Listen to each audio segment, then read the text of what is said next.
शहर कोरडा police station नवनिर्मित बिल्डिंग लोकार्पण समारोह में उपस्थित गुजरात राज्य माननीय गृह राज्य मंत्री श्री हर्ष संघवी साहेब, अहमदाबाद प्रथम नागरिक मेयर सुश्री प्रतिभाबेन जैन, अहमदाबाद पूर्व माननीय सांसद श्री हसमुख पटेल जी, अहमदाबाद पश्चिम माननीय सांसद श्री किरीट सोलंकी जी, कार्यक्रम में उपस्थित तमाम माननीय धारासभ्यश्रीओ, गुजरात राज्य डीजीपी श्री विकास सहाय साहब, मारा साथी वरिष्ठ अधिकारी श्री हो, विस्तार कॉर्पोरेटरों तथा पुलिस कर्मचारीओं ने विस्तार उपस्थित तमाम आमंत्रित भाईओ और बहनों, सौथी पहला तो हूँ आप तमाम ने हृदयपूर्वक अहींया आवकारूं छूं, स्वागत करूं छूं।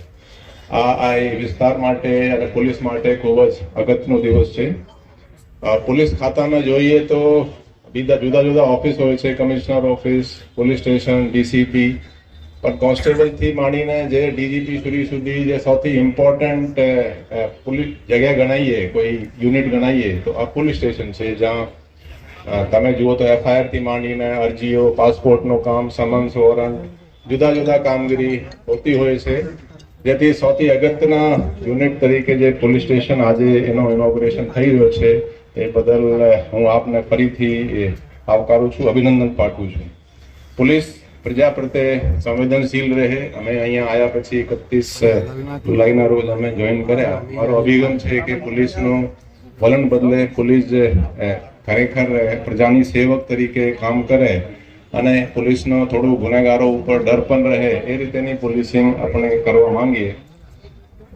અમે કહી શકીએ કે જે આજે અહીંયા અત્યારે જે પોલીસ સ્ટેશન નવા જે બની રહ્યા છે એ ખાસા એને એરિયા બહુ વધારે છે, ઇન્ફ્રાસ્ટ્રક્ચર સારું છે, જુદા જુદા તમે જોશો તો અહીંયા ઉપર ઇનફેક્ટ અહીંયા જ્યારે બંદોબસ્ત હોય તો એક બેરેક પણ એનો પણ અમે પ્રોવિઝન છે, એટલે અહીંયા પોલીસ એસઆરપીની કંપનીઓ વગેરે પણ અહીંયા રોકાણ કરી શકે છે। ચિલ્ડ્રન રૂમ છે, લેડીઝ માટે પણ ખાસ વ્યવસ્થા છે અહીંયા।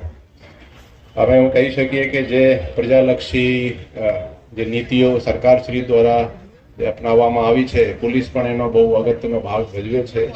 પોલીસ પોતાના ખરેખર પ્રજાલક્ષી રીતે પોલીસિંગ કરે એ રીતે આપણે એફર્ટ્સ કરતા રહીએ છીએ। આ સાથે હું કહી શકું કે જે નવી નવી અમે અહીંયા જુદા જુદા બીજા પોલીસ સ્ટેશનો પણ બની ગયા છે, અમુક બનવાની પ્રોગ્રેસમાં છે અને ટૂંક સમયમાં એના પણ નવા બની ગયા છે, એના પણ ઇનોગ્રેશન થશે।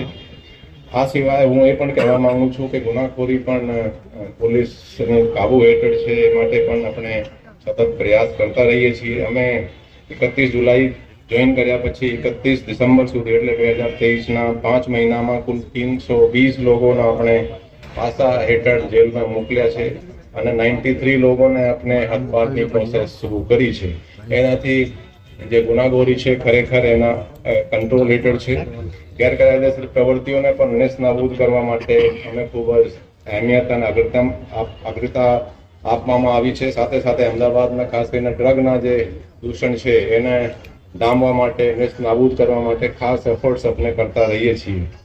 એક હું જણાવવા માંગુ છું કે ટ્રાફિકની જે વ્યવસ્થા છે એ બધા માટે એ એફેક્ટેડ હોય છે। એના માટે અમે એક ટ્રાફિકના જે જવાન હોય, ટીઆરબી વાળા હોય કે હોમગાર્ડ હોય, ટાઈમસર ડ્યુટી ઉપર પહોંચી જાય, એને આપણે ટેકનોલોજીના ઉપયોગ કર્યા, એના ઓર્ડર કર્યા છે। એ જ્યારે પોલીસવાળા એની ડ્યુટી દાખલા તરીકે 8 વાગ્યાથી હોય તો 8 વાગે પહોંચ્યા પછી એ વોટ્સએપથી લાઈવ લોકેશન એના પોલીસ સ્ટેશનમાં મોકલે, જેથી પોલીસ સ્ટેશનમાં નોંધ કરે કે કેટલા વાગે પહોંચ્યા છે। રજૂઆત હોય છે કે સાહેબ 8:30 9 વાગે કોઈ જગ્યાએ પોલીસ નથી, રેકોર્ડમાં જોઈએ તો ત્યાં પોલીસની ડ્યુટી બોલે છે, એટલે એને આપણે પોલીસને ડિસિપ્લિન અને એ સમયસર પોતાની ફરજ બજાવે ટ્રાફિકને, એના માટે આપણે હમણાં જ ઓર્ડર કર્યા છે અને ઇમ્પ્લિમેન્ટ પણ સારી રીતે થઈ રહ્યા છે। સામાન્ય નાગરિકોની સુખાકારી માટે ગુજરાત રાજ્ય સરકાર સતત કાર્યરત છે અને પોલીસ વિભાગ પણ આ માટે સતત પ્રયત્નશીલ રહે છે અને ભવિષ્યમાં પણ અમે આવી જ કામગીરી કરતા રહીશું તેવી પ્રજા અને સરકારશ્રીને અમે ખાતરી આપીએ છીએ। સાથે સાથ આજના આ પ્રસંગમાં પોતાના કિંમતી સમય આપીને ઉપસ્થિત ગુજરાત રાજ્યના માનનીય गृह राज्य मंत्री श्री हर्ष संघवी साहेब, माननीय मेयर, माननीय सांसद श्रीओ, माननीय धारासभ्य श्रीओ, माननीय ડીજીપી શ્રી વિકાસ સાહેબ તથા તમામ આમંત્રિતોને ફરીથી હું હૃદયપૂર્વક આભાર વ્યક્ત કરું છું. ધન્યવાદ. જય હિન્દ.